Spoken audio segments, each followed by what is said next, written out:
تو قرآن مجید میں جو یہ عذاب خداوندی کا ذکر ہے، اس کے اعتبار سے جو سنت اللہ ہے وہ جو آئی ہے، تو اس پر جو غور و فکر میں نے کیا، اور یہ آج سے یوں سمجھیے کہ 15-16 سال قبل کی بات ہے، تو میری جو کتاب ہے سابقہ اور موجودہ مسلمان امتوں کا ماضی، حال اور مستقبل، اس کا دوسرا چیپٹر اسی موضوع پر ہے، میں آج اسی پر گفتگو کر رہا ہوں۔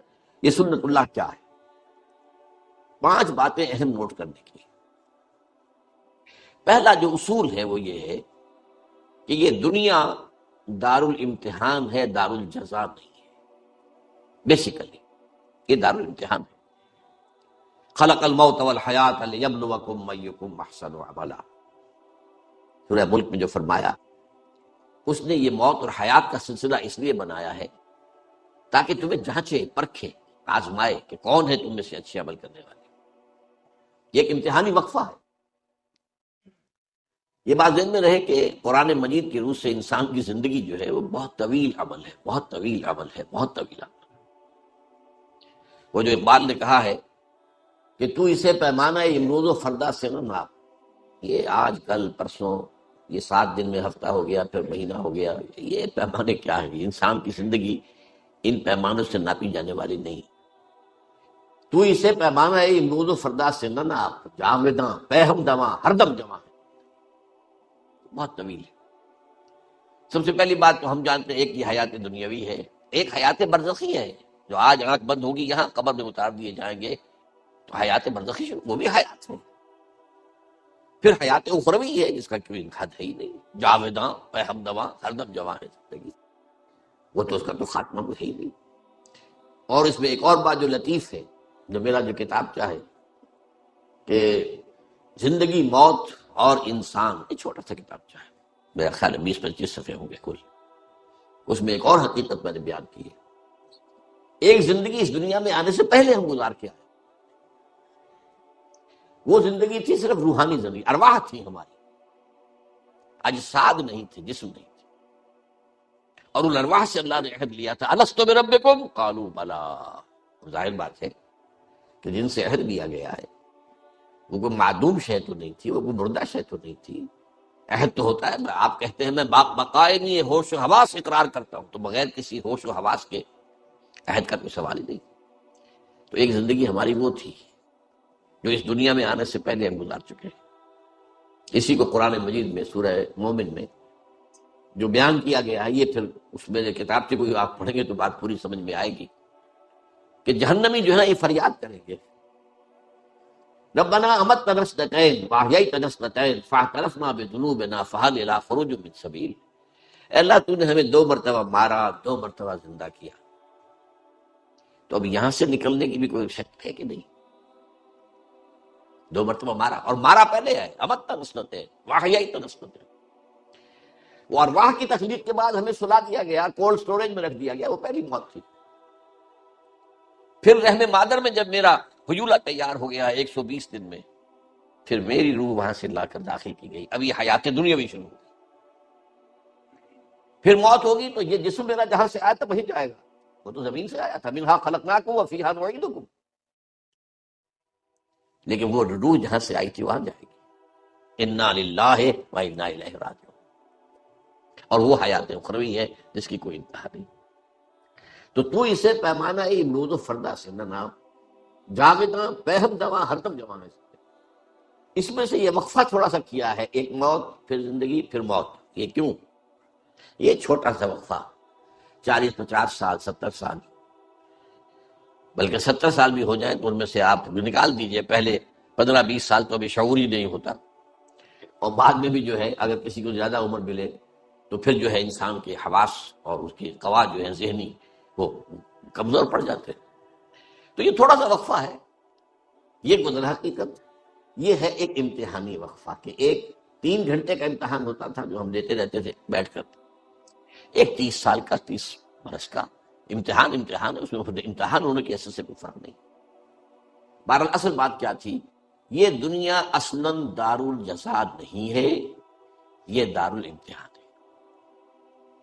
البتہ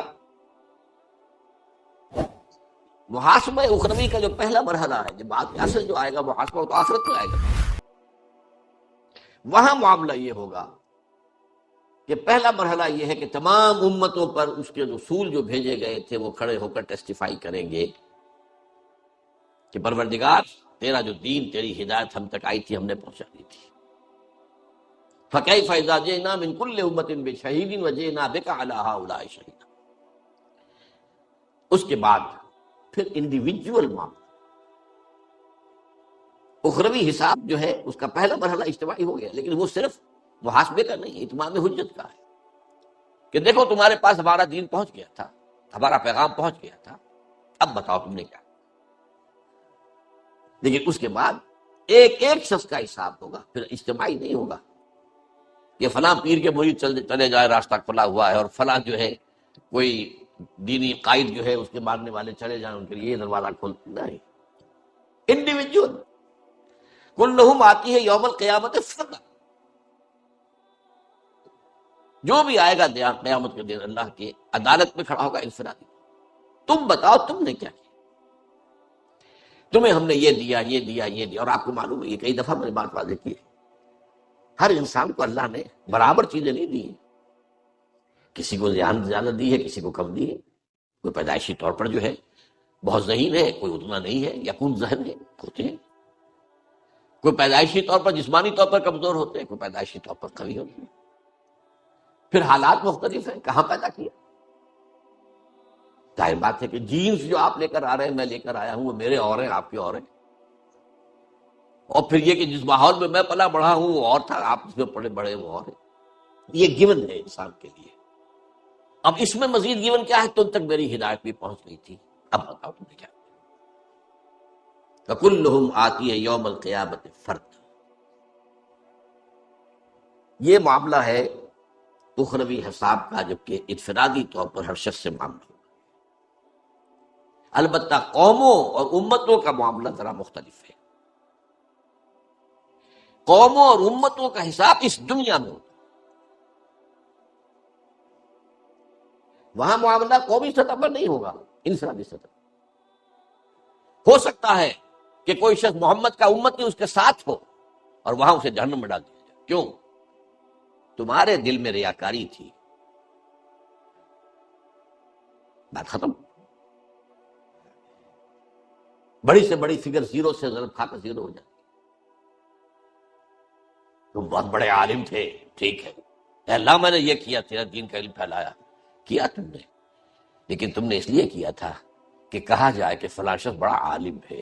وہ کہہ دیا گیا، دنیا میں ڈنکا بج گیا، تعریفیں ہو گئی، تہنیت ہو گئی، تمہاری عقیدت مند پیدا ہو گئے، بس ختم، تمہارا مطلوب مقصود حاصل ہو چکا، یہاں کچھ نہیں ہے تمہارا۔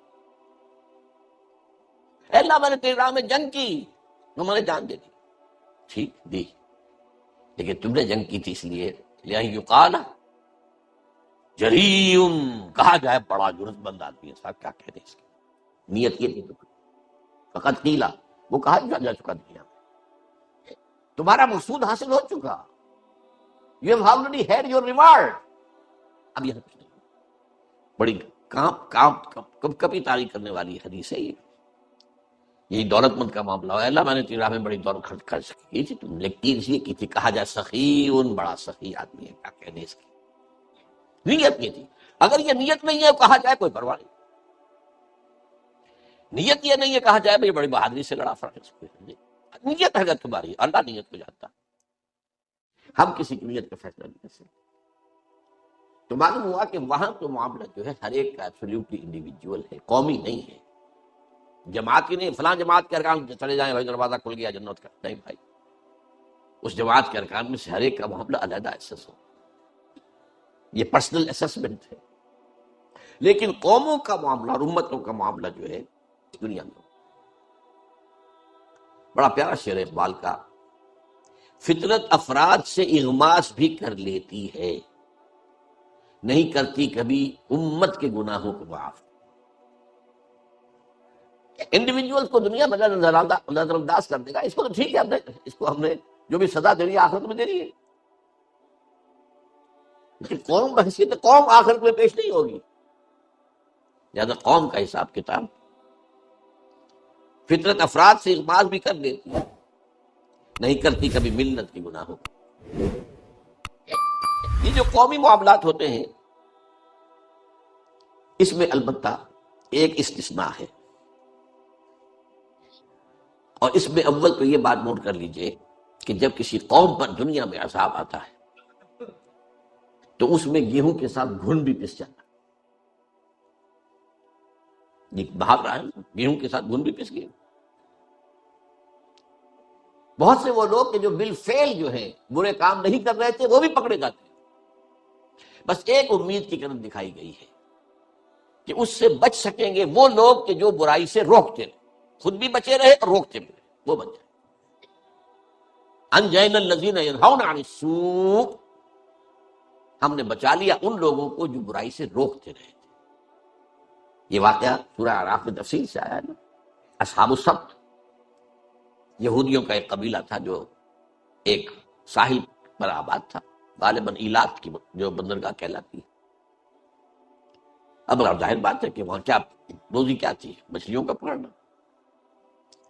اب ان کے ہاں ہفتے کے روز کوئی کام دنیا کا کرنا حرام تھا۔ حیوانات کو بھی اللہ نے شعور تو دے رکھا ہے، مچھلیوں کو احساس ہو گیا کہ ایک دن ہفتے کا ایسا ہے جبکہ ہمیں کوئی کچھ نہیں کہتا، باقی 6 دن ہماری شامت ہوتی ہے۔ وہ 6 دن جاتی تھی ڈیپ سی کے اندر، وہاں کون پکڑے؟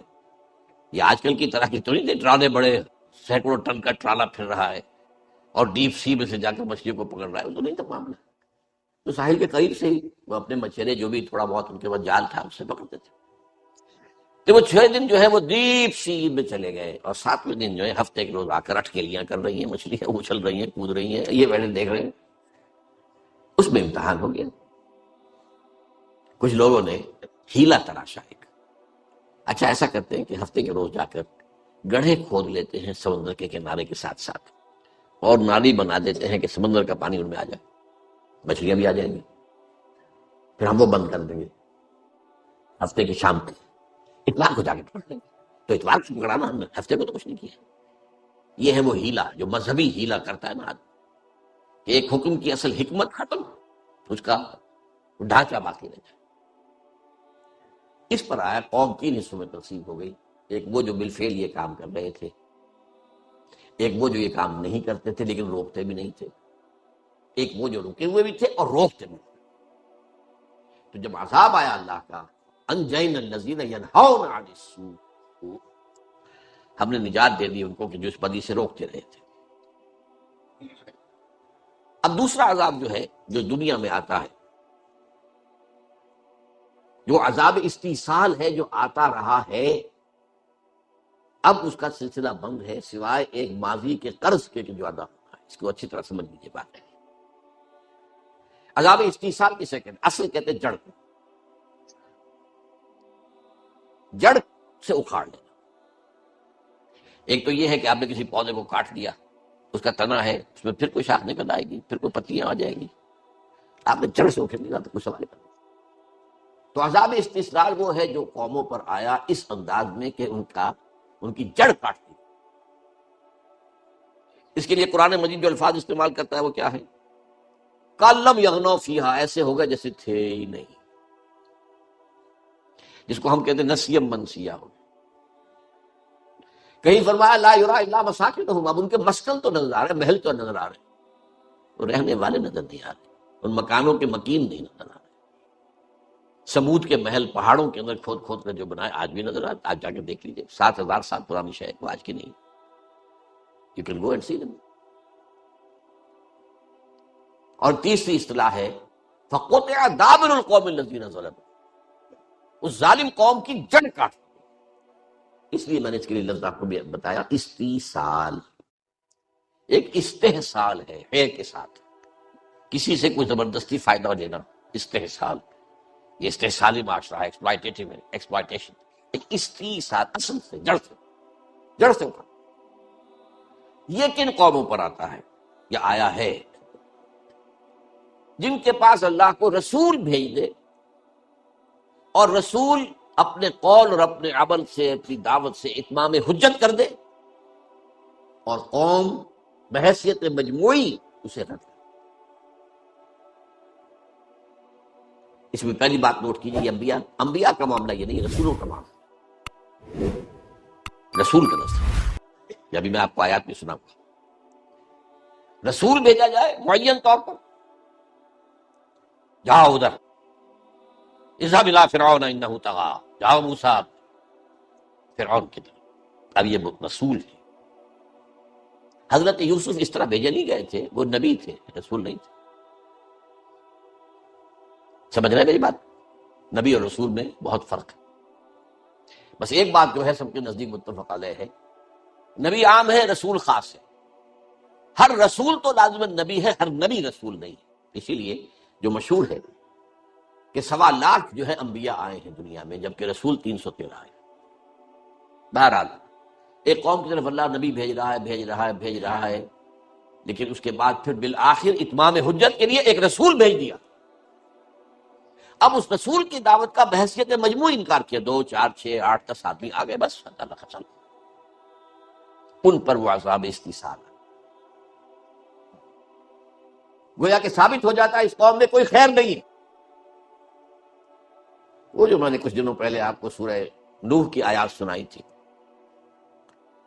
وقال رب لا تذر على الارض من الكافرين ديارا انك ان تذرهم يضلوا عبادك ولا يلدوا الا فاجرا كفارا۔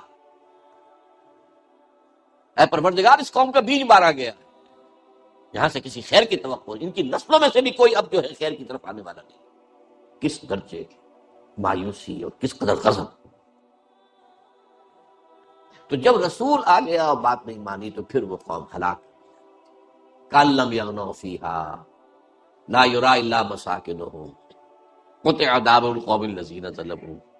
یہ معاملہ ہوا حضرت نوح کی قوم کے ساتھ، حضرت ہود کی قوم کے ساتھ، حضرت صالح کی قوم کے ساتھ، حضرت لوط کو جن شہروں کی طرف بھیجا گیا، حضرت شعیب کی قوم کے ساتھ، آل فرعون کے ساتھ۔ یہ 6 رسول جو ہیں، ان کے بارے میں بار بار قرآن مجید میں ان کے معاملات آئے ہیں تکرار و اعادے کے ساتھ۔ یہ ہے عذاب استیصال۔ اس میں بھی ایک بات تو میں نے آپ کو بتا دی کہ نبی کا معاملہ نہیں ہے، یہ رسول کا معاملہ ہے۔ چنانچہ سورہ بنی اسرائیل میں فرمایا وما كنا معذبین حتی نبعث رسولا۔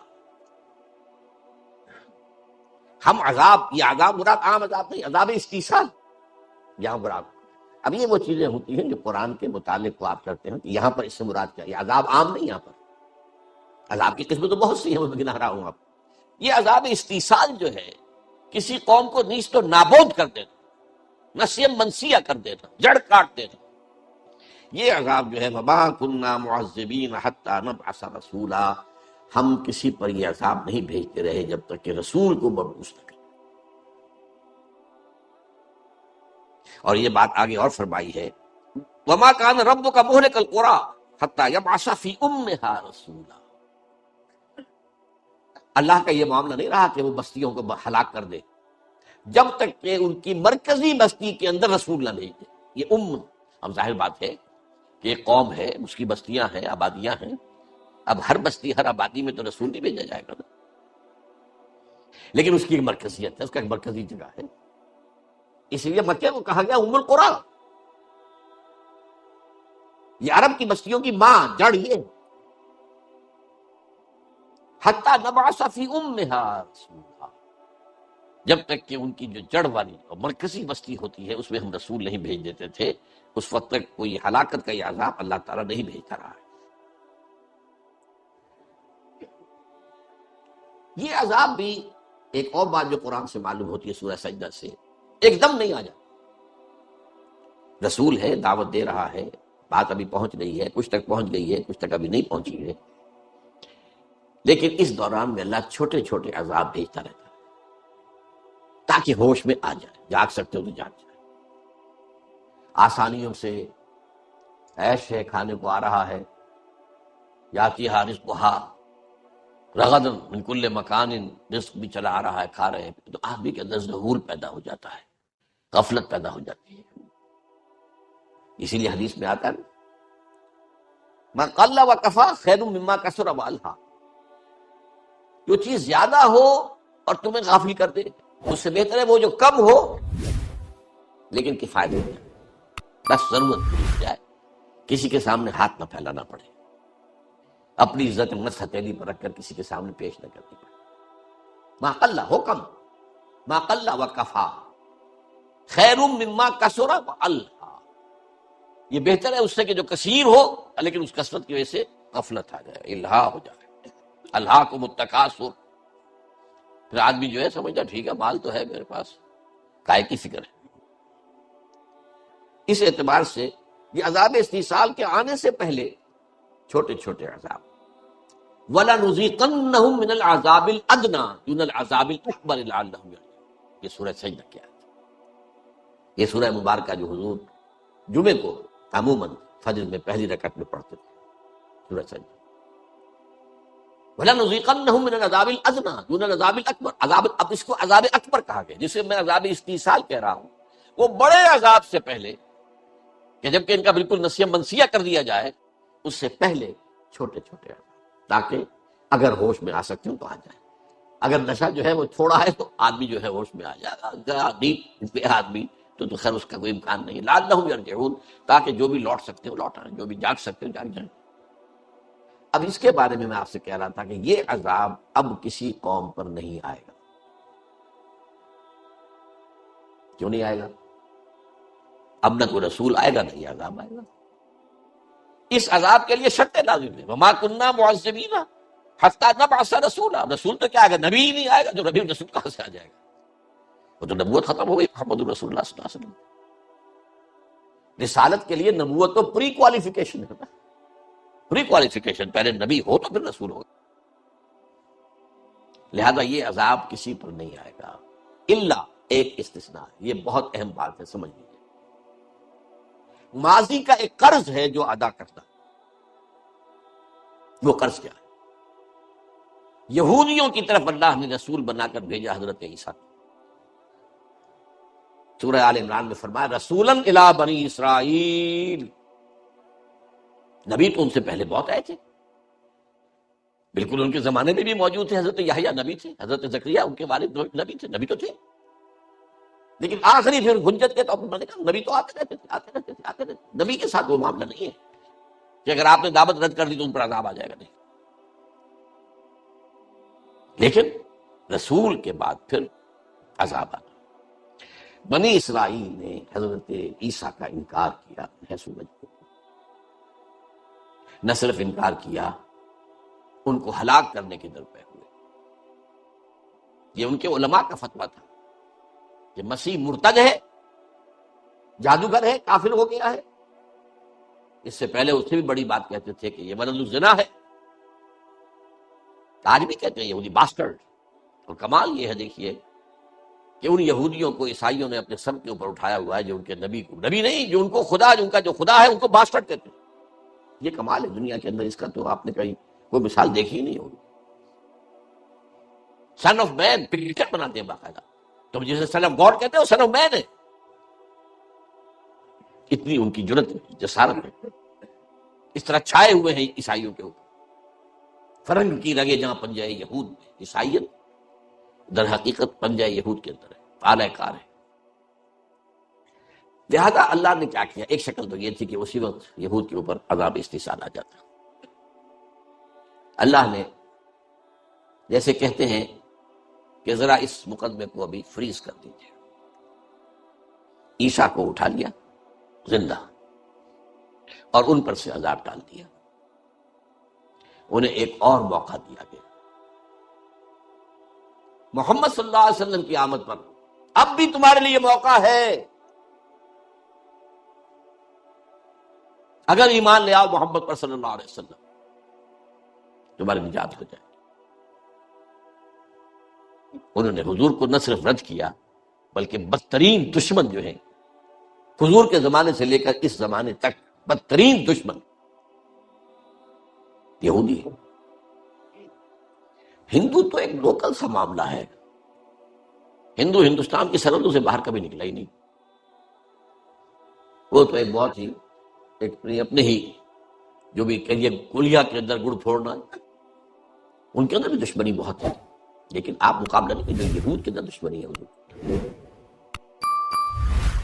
تو یہ جو یہود کا معاملہ تھا، یہ قرض ہے ابھی جو ادا ہونا ہے، اور اسی لیے آپ کے علم میں ہونا چاہیے، احادیث صحیحہ سے ثابت ہے حضرت مسیح ہی دوبارہ آئیں گے، نزول مسیح،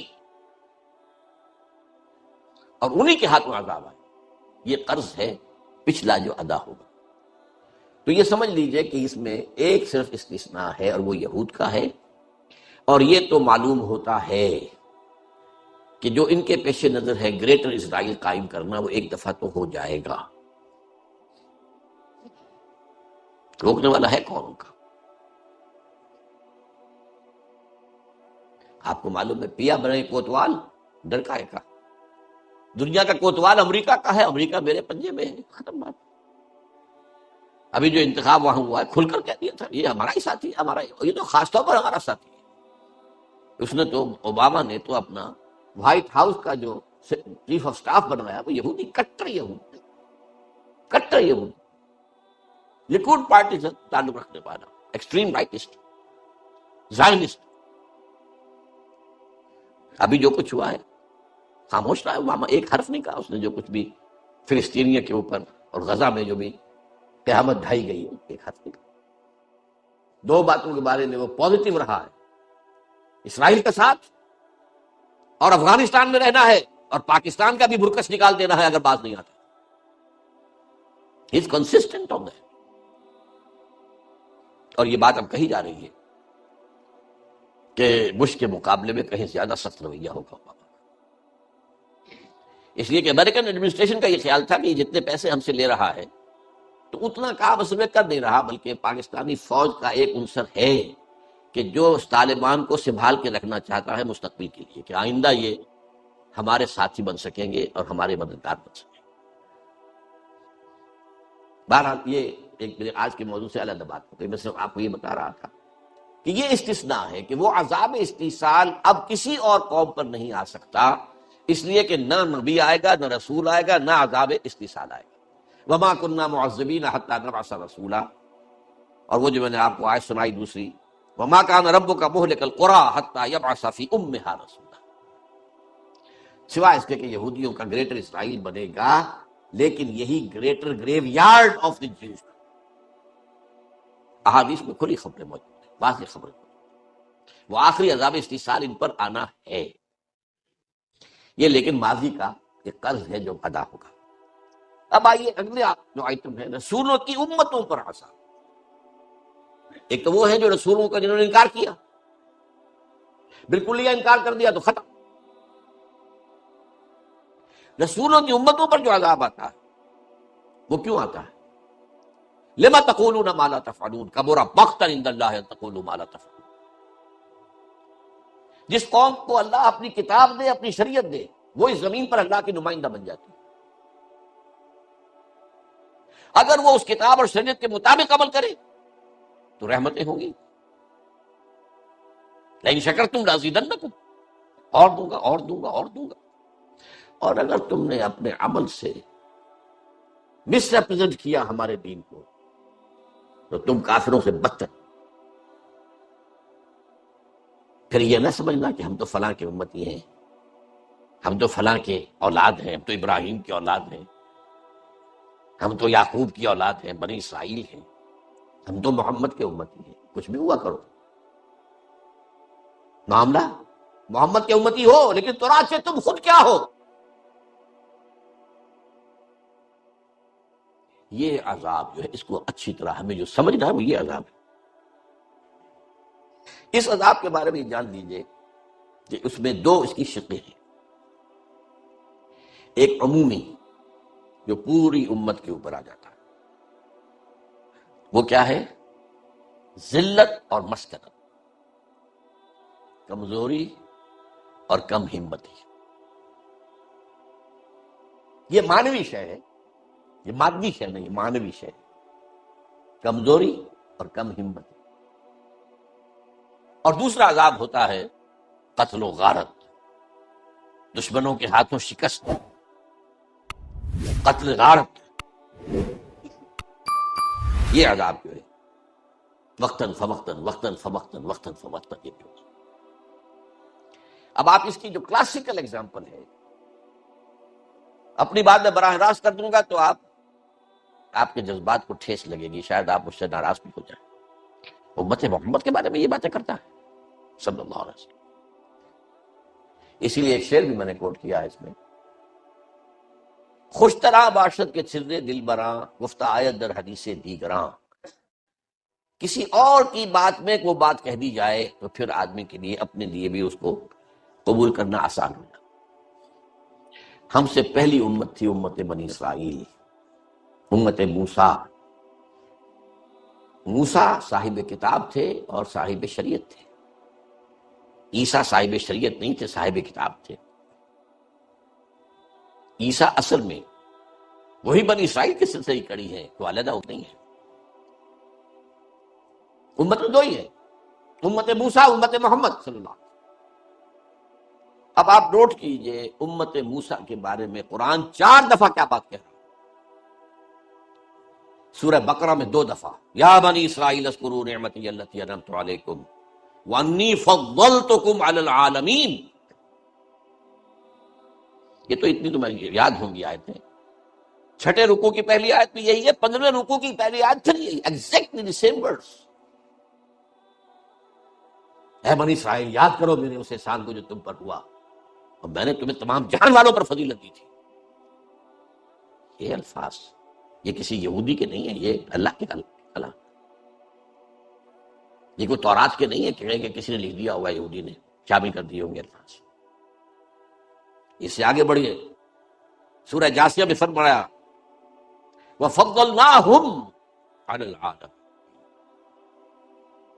3 دفعہ ہو گیا، 4تھی مرتبہ سورہ دخان میں ہے وَلَقَدْ اخْتَرْنَاهُمْ عَلَىٰ عِلْمٍ عَلَى الْعَالَمِينَ، ہم نے تو ان کو چن لیا تھا اپنے علم کی بنیاد پر تمام جہان والوں۔ اب دیکھیے ان کے قول کی تائید کر رہا ہے قرآن، دیکھ لیں we are the chosen people of the Lord،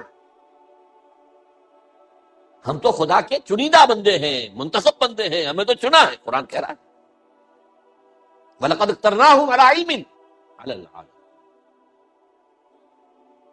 وہ اندازہ ہوا آپ کو اس امت کی عظمت کا۔ ویسے تو ہم لفظ یہودی گالی کے طور پہ استعمال کرتے ہیں، وہ ٹھیک ہے، لیکن آپ اس امت کے بارے میں قرآن کیا کہہ رہا ہے؟ لیکن پھر اسی امت کے بارے میں ضربت علیہم الذلۃ والمسکنۃ وباؤوا بغضب من اللہ، ان پر ذلت اور مسکنت تھوپ دی اور وہ اللہ کے عذاب کو لے کر لوٹے۔ یہ میں نے آپ کو بتایا 2 حصوں میں، ذلت و مسکنت معنوی ہے، کم ہمتی، جیسے کہا کہ نیوروسینیا، کسی شخص کو اعصاب کی کمزوری ہو جاتی ہے، اچھا بھلا ہے، سب کو ڈاکٹر دیکھ کے بتا رہے ہیں کوئی خرابی نہیں، کچھ نہیں، کوئی کمی، ہارٹ بھی ٹھیک ہے، سب ٹھیک ہے، بلڈ پریشر ٹھیک ہے، یہ بھی ٹھیک ہے، لیکن اندر سے معلوم تک کھوکھلا ہو گیا اعصاب، یہ ہے مسکنت۔ ضربت علیہ، کسی پر تھوپ دینا، دے مارنا، جیسے کہ آپ دیہاتی کے اندر دیکھتے ہوں گے عورتیں جو ہے تھوپ، وہ جو ہوتا ہے کپلا، اسے کیوں دے کر مارتی ہیں دیوار پر تاکہ وہ چپک جائے۔ ضربت علیہم الذلۃ والمسکنۃ وباؤوا بغضب من اللہ، اور یہ ایک دفعہ نہیں، دوسری مرتبہ پھر آیا سورہ آل عمران میں، ضربت علیہم الذلۃ اینما ثقفوا الا بحبل من اللہ وحبل من الناس، ان پر مسکت، ان کے اوپر ذلت تھوپ دی گئی ہے، جہاں کہیں بھی پائے جائیں گے، سوائے یہ کہ اللہ کی طرف سے ہی کوئی مہلت مل جائے یا کوئی لوگوں کا سہارا ہو جائے۔ آج لوگوں کے سہارے، عیسائیوں کے سہارے کھڑا ہوا یہ